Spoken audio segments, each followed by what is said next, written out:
Hi hello ಸ್ನೇಹಿತರೆ, ನಮಸ್ಕಾರ. ಎಲ್ಲರೂ ಹೇಗಿದ್ದೀರಾ? ಸೂಪರ್ ಆಗಿದ್ದೀರಾ ಅಂತ ಅನ್ಕೊಂಡಿದ್ದೀನಿ. ಇದು ಶ್ರೀದೇವಿ ಕೊಡೇಕಲ್, ಶ್ರೀದೇವಿ ಇನ್ಸ್ಪೈರ್ಸ್ ಚಾನಲ್ಗೆ ಸ್ವಾಗತ ಸುಸ್ವಾಗತ. ನಾನು ಚಿಕ್ಕವಳಿರ್ಬೇಕಾದ್ರೆ ಅಥವಾ ಆಲ್ಮೋಸ್ಟ್ ಒಂದು ನನ್ನ ಅಪ್ ಟು ಒಂದು 30 ವರ್ಷ 40 ವರ್ಷ ನಾನು ತುಂಬ KSRTC ಬಸ್ಸಲ್ಲಿ BMTC ಬಸ್ಸಲ್ಲಿ ಓಡಾಡ್ತಾ ಇದ್ದೆ. ಆ ಬಸ್ಸಲ್ಲಿ ಯಾವಾಗಲೂ ನಾನು ಒಂದು ಲೈನು ನೋಡ್ತಾ ಇದ್ದೆ. ಏನಪ್ಪ ಲೈನು ಅಂತಂದರೆ, ಇರುವ ಭಾಗ್ಯವ ನೆನೆದು ಬಾರನೆಂಬುದನ್ನು ಬಿಡು, ಹರುಷಕ್ಕಿದೆ ದಾರಿಯಲ್ಲೋ ಮಂಕುತಿಮ್ಮ ಅಂತ ಬರೆದಿರ್ತಿದ್ರು. ಅವಾಗ ನಿಜವಾಗ್ಲೂ ನಾನು ಅದನ್ನು ಅರ್ಥ ಮಾಡ್ಕೊಂಡಿದ್ದೇ ಬೇರೆ. ನಿಜವಾಗ್ಲೂ ಇವಾಗ ನೆನೆಸ್ಕೊಂಡು ನಗು ಬರುತ್ತೆ. ನಾನು ಇರುವ ಭಾಗ್ಯವ ನೆನೆದು ಅಂದರೆ ಬಹುಶಃ ಯಾರೋ ಭಾಗ್ಯ ಅನ್ನೋರು ಇರ್ಬೋದೇನೋ, ಅದು ನೆನೆಸ್ಬಿಡು ಬಾರನೆಂಬುದನ್ನು ಬಿಡು ಅಂದರೆ ಈ ಬಸ್ಸಲ್ಲೇ ಬರೆದಿರ್ತಿದ್ರಲ್ವಾ. ಈ ಬಸ್ಸಲ್ಲಿ ಹತ್ತಕ್ಕೆ ಬರದೇ ಇರೋರನ್ನ ನೀನು ಯಾಕೆ ಫೋರ್ಸ್ ಮಾಡಿ ಹತ್ತಿಸ್ಕೋತಿ, ಆ ಥರದಲ್ಲಿ ಏನೋ ನಂದು ಇಮ್ಯಾಜಿನರಿ. ಯಾರು ಬರಂಗಿಲ್ಲ ಅಂತಾರೆ ಅವ್ರಿಗೆ ಬಿಟ್ಬಿಡು, ಹರುಷಕ್ಕಿದೆ ದಾರಿ ಅಂದರೆ ಈ ಬಸ್ ಹೋಗ್ತಾ ಇದೆಯಲ್ಲ ಇದೇ ದಾರಿ ಇದೆ, ಇಲ್ಲೇ ಒಂದು ಸಂತೋಷವಾಗಿರ್ಬೋದು ಅಂತ ಹಂಗೆ ಅನ್ಕೊಂಡ್ಬಿಟ್ಟಿದ್ದೆ. ನಾನು ನಿಜವಾಗ್ಲೂ ಹಾಗೆ ಅಂದ್ಕೊಂಡಿದ್ದೆ ನಾನು. ಯಾಕಂದರೆ ಆ ಲೈನನ್ನು ನಾನು ನೋಡ್ತಾ ಇದ್ದಿದ್ದೇ ಬಸ್ಸಲ್ಲಿ. ಹಾಗಾಗಿ ಆ ಬಸ್ ಹೋಗೋ ದಾರಿ ಇರುತ್ತಲ್ಲ ಅಲ್ಲೇ ಹರುಷ ಇದೆ ಅಂತ ಹಂಗೆ ಅನ್ಕೊಂಡ್ಬಿಟ್ಟಿದ್ದೆ ನಾನು. ಬಟ್ ನನಗೆ ಯಾವಾಗ ನಾನು ತುಂಬ ಸ್ವಲ್ಪ ಎಷ್ಟೋ ವರ್ಷಗಳಾದಮೇಲೆ ನನಗೆ ಇದು DVG ಅವರ ಮಂಕುತಿಮ್ಮನ ಒಂದು ಪೂರ್ತಿ ಕಗ್ಗ ಇದೆ, ಆ ಕಗ್ಗದ ಸಾಲು ಅಂತ ಗೊತ್ತಾಯಿತು ನನಗೆ. ಆ ಕಗ್ಗ ಎಷ್ಟು ಚೆನ್ನಾಗಿದೆ ಅಂದರೆ ಸ್ನೇಹಿತರೆ, ನಾನು ನಿಮಗೆ ಹೇಳ್ತೀನಿ ಆ ಕಗ್ಗನ. ಬರದಿಹುದರೆಣಿಕೆಯಲ್ಲಿ ಬಂದಿಹುದ ಮರೆಯದಿರು, ಬರದಿಹುದರೆಣಿಕೆಯಲ್ಲಿ ಬಂದಿಹುದ ಮರೆಯದಿರು, ಗುರುತಿ ಸೊಳಿತದನು ಕೇಡುಗಳ ನಡುವೆ, ಗುರುತಿಸು ಒಳಿತು ಇರುವುದನು ಕೇಡುಗಳ ನಡುವೆ, ಇರುವ ಭಾಗ್ಯವ ನೆನೆದು ಬಾರೆನೆಂಬುದನ್ನು ಬಿಡು, ಹರುಷಕ್ಕಿದೆ ದಾರಿಯಲ್ಲೋ ಮಂಕುತಿಮ್ಮ.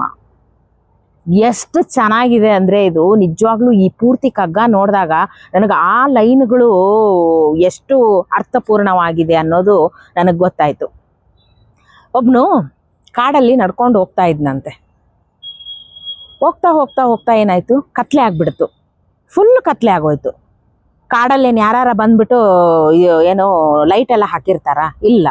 ಕತ್ಲೆ ಅಂದರೆ ಫುಲ್ ಕತ್ಲೆನೇ, ಅದು ಅಮಾವಾಸ್ಯೆ ಬೇರೆ. ಫುಲ್ ಅವ್ನಿಗೆ ಏನೂ ಕಾಣಿಸ್ತಾ ಇಲ್ಲ ಅಂದರೆ ಏನೂ ಕಾಣಿಸ್ತಾ ಇಲ್ಲ. ಆಯ್ತು, ಅವನು ಏನು ಮಾಡ್ದ, ಡಿಸೈಡ್ ಮಾಡ್ದ ಎಲ್ಲೋ ಒಂದು ಮರದ ಕೆಳಗಡೆ ಕೂತ್ಕೊಂಡು ನೈಟ್ ರಾತ್ರಿಯನ್ನು ಕಳೆದ್ಬಿಡೋಣ, ಬೆಳಿಗ್ಗೆ ಎದ್ದು ಹೋದ್ರಾಯ್ತು, ಯಾಕಂದ್ರೆ ಏನೂ ದಾರಿ ಕಾಣಿಸ್ತಾ ಇಲ್ಲ ಅಂತೇಳಿ 1-2 ಹೆಜ್ಜೆ ಮುಂದೆ ಹೋಗಿ ಯಾವ್ದಾರ ಮರದ ಕೆಳಗೆ ಕೂತ್ಕೊಳ್ಳೋಣ ಅಂತ ಹೋಗೋಷ್ಟೊತ್ತಿಗೆ ಸರ್ರ ಅಂತ ಅವ್ನ ಕಾಲು ಜಾರಿಬಿಡ್ತು. ಜಾರಿದ ತಕ್ಷಣ ಅವ್ನು ಎಲ್ಲೋ ಪ್ರಪಾತದಲ್ಲಿ ಬೀಳ್ತಾ ಇದ್ದೀನಿ ಏನೋ ಅಂತ ಅನ್ನಿಸ್ಬಿಡ್ತು. ಅನಿಸಿ ಹಿಂಗೆಲ್ಲ ತಡ್ಕಾಡೋಷ್ಟರಲ್ಲಿ ಒಂದು ಮರದ ಕೊಂಬೆ ಕೈಗೆ ಸಿಕ್ಬಿಡ್ತು. ಆ ಕೊಂಬೆ ಹಿಡ್ಕೊಂಡು ನೇತಾಡಕ್ಕೆ ನಿಂತ್ಬಿಟ್ಟ ಅವನು. ಅವನಿಗೆ ಗೊತ್ತಿಲ್ಲ ಅದು ಎಲ್ಲಿದ್ದೀನಿ ಅಂತಾನೆ ಗೊತ್ತಿಲ್ಲ, ಸುಮ್ಮನೆ ಆ ಮರದ ಕೊಂಬೆ ಹಿಡ್ಕೊಂಡು ನೇತಾಡ್ತಾನೆ. ಹಂಗೆ ಇಡೀ ರಾತ್ರಿ ಕಳೆದ್ಬಿಟ್ಟ, ಆ ಮರದ ಕೊಂಬೆ ಹಿಡ್ಕೊಂಡೇ ಕಳೆದ್ಬಿಟ್ಟ. ಬೆಳಿಗ್ಗೆ ಸೂರ್ಯ ಬಂದ ತಕ್ಷಣ ನೋಡ್ತಾನೆ ಒಂದು ಆಳವಾದ ಬಾವಿ.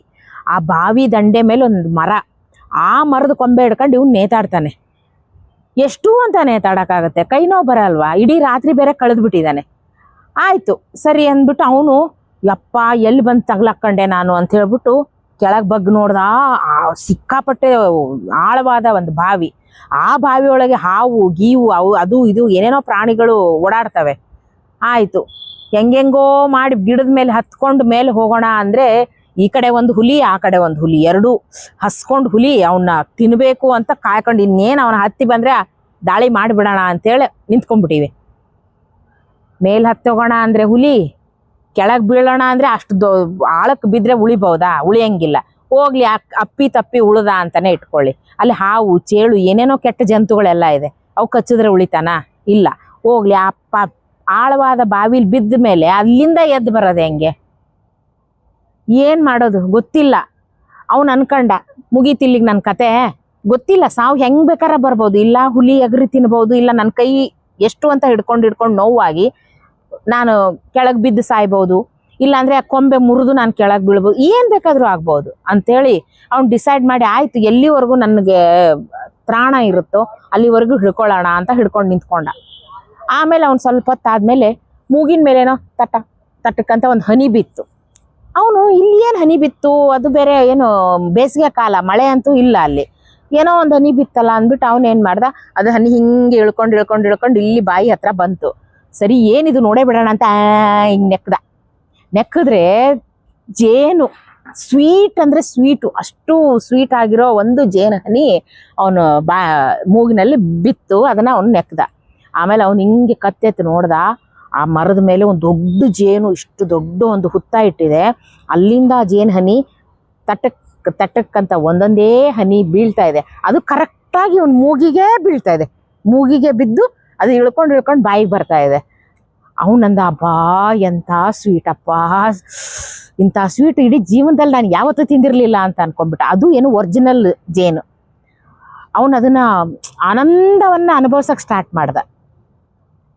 ಆನಂದವನ್ನು ಅನುಭವಿಸ್ದ. ಗೊತ್ತಿಲ್ಲ ಅವನಿಗೆ ನೆಕ್ಸ್ಟ್ ಮೂಮೆಂಟಲ್ಲಿ ಏನಾಗುತ್ತೆ ಗೊತ್ತಿಲ್ಲ. ಬಟ್ ಆ ಒಂದು ಮೂಮೆಂಟ್, ಆ ಜೇನು ಬೀಳ್ತಾ ಇತ್ತಲ್ಲ, ಅದನ್ನು ಅವನು ಅಷ್ಟು ಏನಂದರೆ ಎಂಜಾಯ್ ಮಾಡ್ತಾ ಇದ್ದ.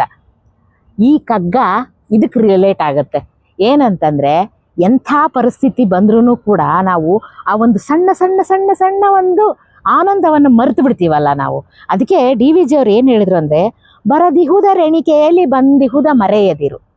ಏನೋ ಬರಲ್ಲ ನಮ್ಮ ಜೀವನದಲ್ಲಿ, ಯಾವುದೋ ಒಂದು ಆಗಲ್ಲ ಅಂತ ನಮಗೆ ಗೊತ್ತಿದ ಮೇಲೆ ನಾವು ಅದನ್ನು ಎಣಿಸ್ಕೊಂಡು ಬಂದಿಹುದ ಮರೆಯದಿರು. ಕೈಯಲ್ಲಿ ನಮ್ಗೆ ಆಲ್ರೆಡಿ ಏನೋ ಇರುತ್ತೆ, ಆಯಿತಾ, ಆಲ್ರೆಡಿ ನಮಗೆ ಈಗ ಕೊಟ್ಬಿಟ್ಟಿರ್ತಾನೆ ದೇವರು. ನಾವು ಅದನ್ನು ನೋಡೋದೇ ಇಲ್ಲ. ನಾವು ಯಾವತ್ತು ಅಯ್ಯೋ ನನ್ನ ಕಡೆಯಿಂದ ಏನು ನಾನು ಅಮೇರಿಕಕ್ಕೆ ಹೋಗೋಕ್ಕಾಗ್ತಾ ಇಲ್ವಲ್ಲ, ಬೇಡ ಬಿಡು, ಇಲ್ಲೇ ನೀನು ಇರುವಲ್ಲೇನೆ ಜೀವನ ಚೆನ್ನಾಗಿದೆಯಲ್ಲ ನಿಂದು, ಮಾಡ್ಕೊ ನೀನು ಅಂತ. ಆಮೇಲೆ ಗುರುತಿಸು ಒಳಿತು ಇಹುದನು. ಯಾವುದು ಒಳ್ಳೆಯದು ಆಲ್ರೆಡಿ ನಿನ್ನ ಜೀವನದಲ್ಲಿ ತುಂಬ ಒಳ್ಳೆಯದಿದೆ. ಕೇಡುಗಳ ನಡುವೆ ಎವ್ರಿ ಡೇ ನಿನಗೆ ಕೇಡಾಗತ್ತಾ ಹೇಳಿ? ನಾವು ಸುಮ್ಮನೆ ಒಂದು ಇಮ್ಯಾಜಿನ್ ಮಾಡ್ಕೊಳ್ಳೋಣ. ಪ್ರತಿದಿನವೂ ನಮಗೆ ಕೆಟ್ಟದ್ದೇ ಆಗುತ್ತಾ? ಖಂಡಿತ ಇಲ್ಲ. ಒಳ್ಳೆಯದು ಅಂತ ನಮ್ಮ ಜೀವನದಲ್ಲಿ ಸುಮಾರು ಇರುತ್ತೆ, ಆಯಿತಾ. ಅದನ್ನು ಗುರುತಿಸಕ್ಕೆ ಕಲಿಬೇಕು ನಾವು. ಗುರುತಿಸು ಒಳಿತಿರುವುದನ್ನು ಕೇಡುಗಳ ನಡುವೆ, ಇರುವ ಭಾಗ್ಯವ ನೆನೆದು ಬಾರನೆಂಬುದನ್ನು ಬಿಡು. ಈಗ ನಿನ್ನ ಹತ್ರ ಏನು ಭಾಗ್ಯ ಇದೆಯೋ, ಭಾಗ್ಯ ಅಂತಂದರೆ ಒಂದು ಒಳ್ಳೆಯದು ಇದೆಯೋ, ಅದನ್ನು ನೀನು ನೆನೆಸ್ಕೊ. ಬಾರನೆಂಬುದನ್ನು ಬಿಟ್ಬಿಡು. ಅದನ್ನು ಬರಲ್ವಾ, ಬಿಟ್ಬಿಡು. ಯಾವತ್ತೋ ಒಂದಿನ ಬಂದಾಗ ಅನುಭವಿಸೋಕ್ಕಾಯ್ತು. ಇವತ್ತು ನಾವು ಕೈಯಲ್ಲಿ ಟೀ ಹಿಡ್ಕೊಂಡು ಕೂತಿರ್ತೀವಿ, ಅವಾಗ ನಮ್ಗೆ ಯೋಚನೆ ಬರುತ್ತೆ, ಅಯ್ಯೋ ಇನ್ನೊಂದು 8 ದಿನ ಆದಮೇಲೆ ಇಂಥ ಟೀ ಸಿಗುತ್ತೋ ಇಲ್ವೋ. ಫಸ್ಟ್ ಕೈಯಲ್ಲಿರೋದನ್ನು ಕುಡಿಯಯ್ಯ, ಅನುಭವಿಸು ನೀನು, ಆಮೇಲೆ 8 ದಿನದ ಯೋಚನೆ ಮಾಡು ಅಲ್ವಾ. ನಾವು ಅದನ್ನು ಮಾಡಲ್ಲ ನಾವು.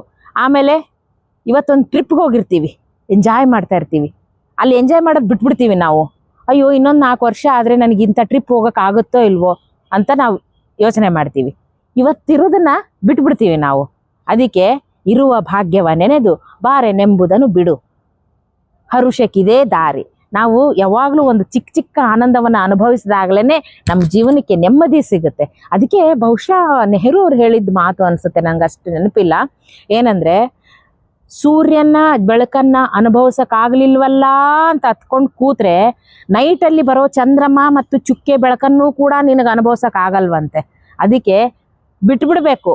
ಯಾವುದು ನಮಗೆ ಸಿಗಲ್ವೋ ಅದನ್ನು ಬಿಟ್ಬಿಡ್ಬೇಕು. ಯಾವ್ದು ನಮ್ಮ ಕೈಯಲ್ಲಿ ಸದ್ಯಕ್ಕೆ ಏನು ಅವೈಲೇಬಿಲಿಟಿ ಇದೆಯೋ ಅದನ್ನು ನಾವು ಅನುಭವಿಸೋಕ್ಕೆ ಕಲಿಬೇಕು. ಚಿಕ್ಕ ಒಂದು ಸಂತೋಷಗಳನ್ನು ನಾವು ಎಷ್ಟು ಅಂತಂದರೆ ನಮ್ಮ ಜೀವನದಲ್ಲಿ ಏನಂದರೆ, ಬಹುಶಃ ಒಂದು ಲಾಂಗ್ ರೈಡ್ ಇರ್ಬೋದು, ಎಷ್ಟು ಖುಷಿ ಕೊಡುತ್ತೆ ಅದನ್ನು ಅನುಭವಿಸ್ಬೇಕು. ಲಾಂಗ್ ರೈಡಲ್ಲಿ ಹೋಗ್ತಾ ನಮಗೆ ಚಿಂತೆ, ಯಾವನಾರ ಎಲ್ಲ ಬಂದು ಗುದ್ದು ಬಿಡ್ತಾನೋ ಏನೋ, ನಾನು ಯಾರಿಗಾರ ಹೋಗಿ ಗುದ್ದು ಬಿಡ್ತೀನಿ ಏನೋ, ಬರೀ ಈ ಥರ ನಾವು ನೆಗೆಟಿವ್ ಥಿಂಕ್ ಮಾಡಿ ನಮ್ಮ ಇರೋ ಸಂತೋಷವನ್ನು ಹಾಳು ಮಾಡ್ಕೊತೀವಿ ಸ್ನೇಹಿತರೆ. ಹಂಗೆ ಮಾಡೋದು ಬೇಡ. ನಮ್ಮ ಕೈಯಲ್ಲಿ ಏನಿದೆಯೋ ಅಂತಹ ಒಂದು ಸಂತೋಷದ ಕ್ಷಣಗಳನ್ನು ನಾವು ಅನುಭವಿಸೋಣ ಅಂತ ಹೇಳ್ತಾ ನಾನು ಈ ಕಗ್ಗವನ್ನು ನಿಮ್ಮೆದುರಿಗೆ ಇಡ್ತಾ ಇದ್ದೀನಿ. ದಯವಿಟ್ಟು ಇಷ್ಟ ಆದರೆ ಕಮೆಂಟ್ ಮಾಡಿ, ಲೈಕ್ ಮಾಡಿ, ಶೇರ್ ಮಾಡಿ, ಮತ್ತೆ ಇನ್ನೊಂದು ಸ್ವಲ್ಪ ಜನ ಸಬ್ಸ್ಕ್ರೈಬ್ ಮಾಡಿ ಅಂತ ಹೇಳ್ತಾ ನನ್ನ ಮಾತನ್ನು ಮುಗಿಸ್ತೀನಿ ಸ್ನೇಹಿತರೆ. ಧನ್ಯವಾದಗಳು.